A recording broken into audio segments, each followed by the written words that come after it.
Mangan! Assalamualaikum warahmatullahi wabarakatuh.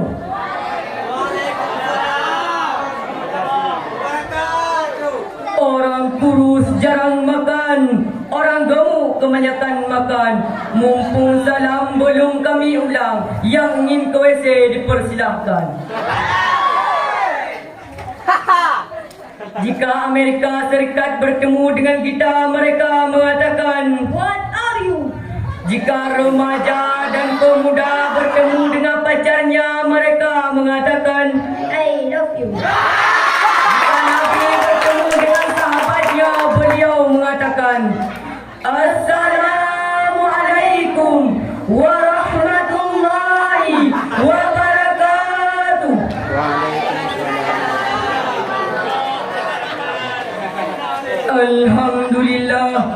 Alhamdulillahi Rabbil Alamin.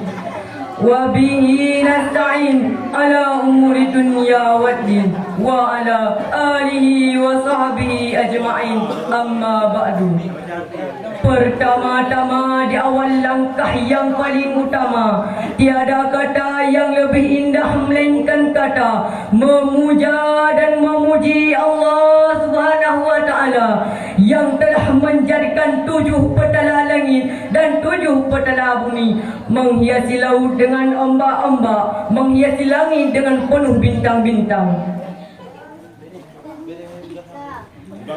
Selawat bertangkaikan salam tidak lupa pula kita paparkan kepada seorang mahkota syurga yang bertitel-titel Habib Allah, yang berpangkat-pangkat Rasulullah, buah hati Siti Aminah, belahan jantung Siti Khadijah.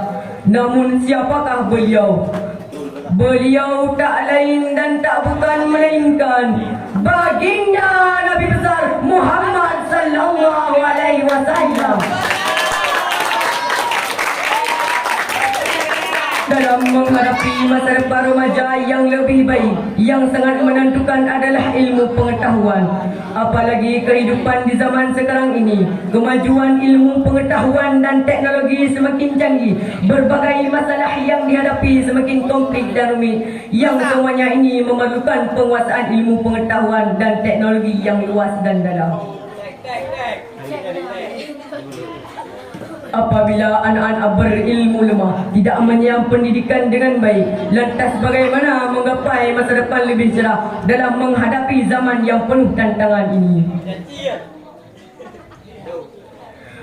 Pada kesempatan ini, izinkan kami membawakan sebuah cerahan Al-Quran kami yang bertema Remaja dan Pemuda Islam Berwawasan Modern.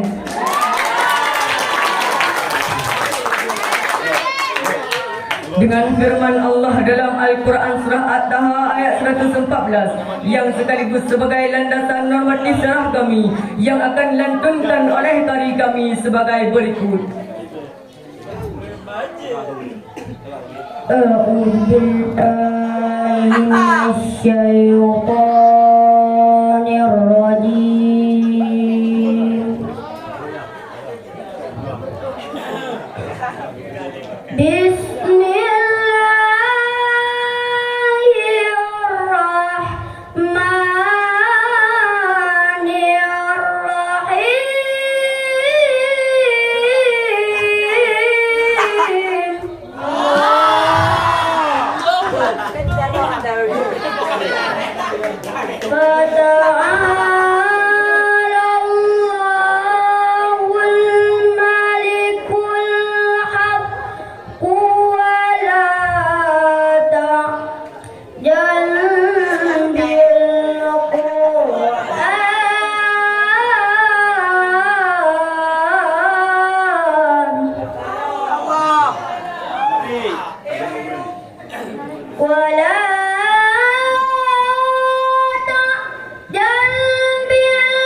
Hadirin masyarakat muslimin rahimakumullah.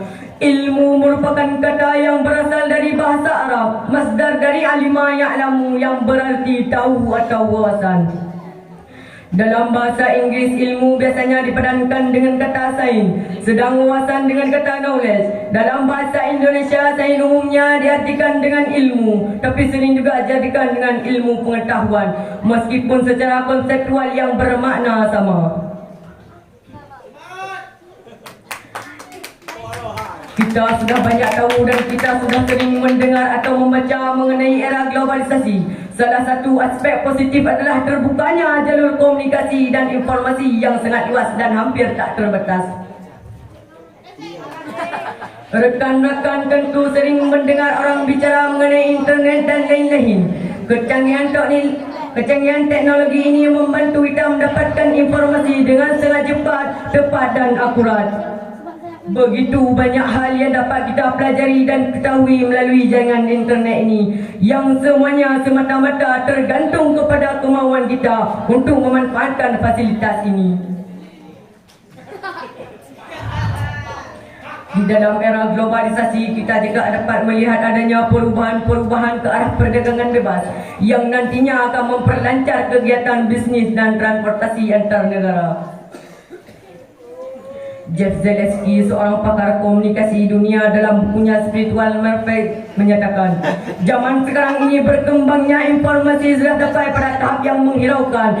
Konsekuensinya encik-encik, satu sisi melahirkan nilai-nilai elok dan bisa mengekal taraf hidup umat manusia, tapi di sisi lain tuan-tuan, berkembangnya informasi baik lewat koran, TV dan radio, kalaulah tidak dibungkus dengan nilai-nilai budaya dan merujuk pada agama, hanya akan melahirkan keresahan, kerusakan, bahkan kehancuran bagi kita semua.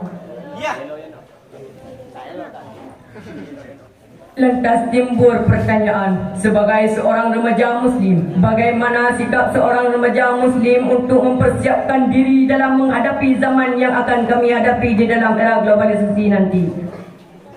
Dan bagaimana seorang remaja Muslim dapat tetap mempertahankan nilai-nilai Islam dalam dirinya? Lantas apakah yang seharusnya diperbuat oleh seorang remaja Muslim untuk selalu berjalan di jalan Allah sambil menyesuaikan diri dengan perubahan zaman ini?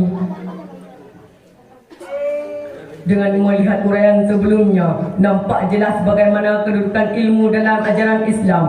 Al-Quran telah mengajarkan bahawa ilmu dan para ulama menempati kedudukan yang sangat terhormat.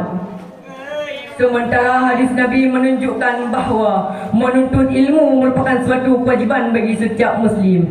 Lantas timbul permasalahan, apakah segala macam ilmu yang harus dituntut oleh seorang remaja Muslim dengan hukum wajib atau hanya ilmu tertentu saja? Hal ini mengemuka mengingat betapa luasnya spesifikasi ilmu dewasa ini.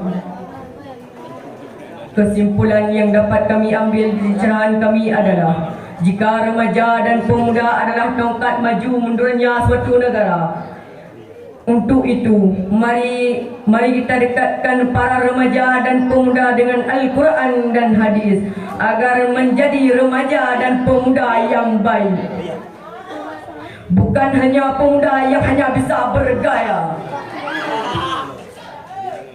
Hanya inilah yang dapat kami sampaikan. Lebih dan kurang dan lebih kami mohon maaf. Kami akhiri dengan Sadaqallah.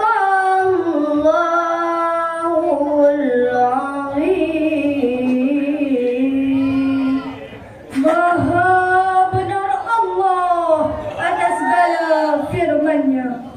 Dan akhirnya, buah durian, buah duku. Cukup sekian dan thank you. Wabillahi taufiq wal hidayah.